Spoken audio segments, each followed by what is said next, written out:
Hi viewers, நான் உங்கள் கேடி. மன அழுத்தத்தை குறைக்கிறதுக்கு சில விஷயங்களை நான் சொல்கிறேன். கண்டிப்பாக இந்த விஷயம் உங்களுக்கு பிடிக்கும்னு நினைக்கிறேன். பிடிச்சிருந்தா மறக்காமல் நம்ம சேனலை சப்ஸ்கிரைப் பண்ணிவிட்டு அப்படியே பெல் பட்டனை லைக் பண்ணிவிடுங்க. மன அழுத்தம் குறையணும் அப்படின்னா காலையில் முன்னதாகவே எழுந்து விடுங்க.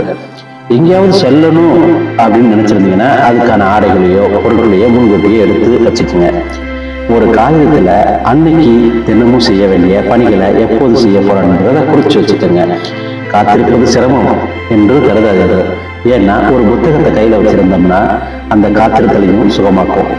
தேவையற்ற மன அழுத்தத்தை குறைக்கும். வேலைகளை தள்ளி வைப்பது மன அழுத்தத்தை அதிகரிக்கும். செய்ய வேண்டியதை தாமதப்படுத்தாம செய்யணும்.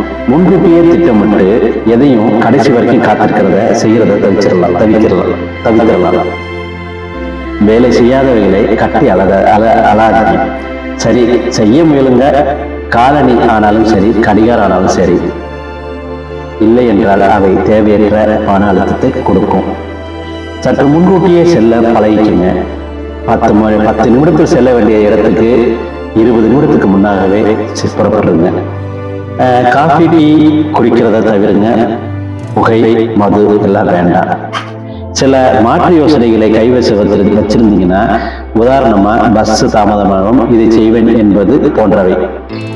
இறுக்கமா இருக்கிறத தளருங்க. சில வேலைகள் தடைபடுவதனால தாமதப்படுத்தினாலோ உலகம் முடிந்து விட போவதில்லை.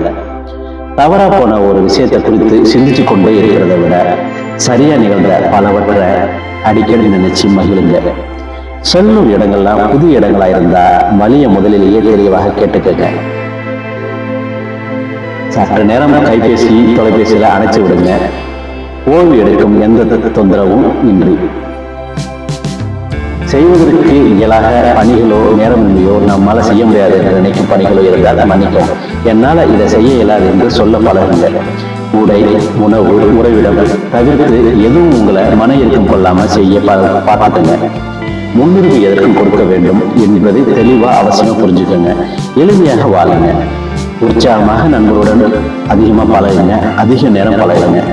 நன்றாக தூங்குங்க. முடிந்தா அலாரம் வச்சு தூங்குங்க. தடையற்ற தூக்கத்துக்கு அது உதவும். வீட்டில் உள்ள பொருட்களை அதன் இடத்துல ஒழுங்கா அடுக்கி வைங்க. அவசரமா தேவையில அகப்படாத பொழுது மனசு அழுத்தத்தை கொடுக்கும். ஆழமா நிதானமா மூச்சை உள்ளே இழுத்து மெதுவா வெளியே விடுங்க. எழுத பழகுங்க. கவலைகளை, எரிச்சல்களை, தோல்விகளை குறைச்சி எழுத்து வடிவமாகும். குழப்பம், கவலைகள் உள்ளுக்குள்ள புதைக்காம நம்பிக்கைக்குரிய நண்பர்கிட்ட பகிர்ந்துட்டுங்க. தினமும் உங்கள் மனதை மகிழ செய்யும்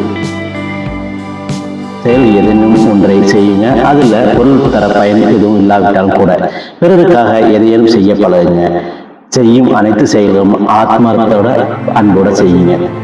என்னை யாரும் புரிஞ்சுக்கலையே என்ன முனங்களை தவிர்த்துட்டு பிறரை புரிந்து கொள்ள முயலுங்கள். உங்கள் உடை, நடை, பாவனைகளில் தன்னம்பிக்கை மிளரட்டும். உடைகளை நன்றாக அணிவதை தன்னம்பிக்கை அதிகரிக்கும் என்பது நிரூபிக்கப்பட்ட உண்மை. நிறைய வேலைகளை ஒரே நாளில் முடிக்க நினைக்காதீர்கள். ஒவ்வொரு வேலையும் சரியான இடைவெளி கொடுங்க. வார இறுதியில விடுமுறை நாட்களை மிகச்சிறப்பாக செலவிடுங்க. வெளியே செல்வது, கடற்கரைக்கு செல்வது என மனதை புத்துணர்ச்சியாகுங்க. இன்றைய பணிகளை செய்தால் நாளை பணிகளை செய்வேனா என நடைபெறும் மனதில் வச்சுக்கோங்க. பிடிக்காத வேலை இருந்தா அதை முதலிலேயே முடிச்சு விடுங்க. அப்பதான் தொடர்ந்து செய்யும் பிடிக்காம வேலைகளை மனது விலகுவாகும். மன்னிக்கும் மனப்பான்மையை வளர்த்துக் கொள்ளுங்க. அடுத்தவர்களை காயப்படுத்தாம வாழ பழகுங்க. இவற்றில் சிலவற்றை பின்பற்றினாலே மன அழுத்தம் வாழ்க்கைக்கு நமக்கு வசப்படும். மன அழுத்தம் குறைஞ்சு வாழ்க்கை நமது வசப்படும். இந்த வீடியோ உங்களுக்கு பிடிச்சிருந்துச்சு அப்படின்னா மறக்காம நம்ம சேனலை சப்ஸ்கிரைப் பண்ணுங்க. அப்படியே பெல் பட்டனை தட்டிவிடுங்க. மீண்டும் அடுத்த வீடியோவில் சந்திக்கும் வரை நான் உங்கள் கேடி.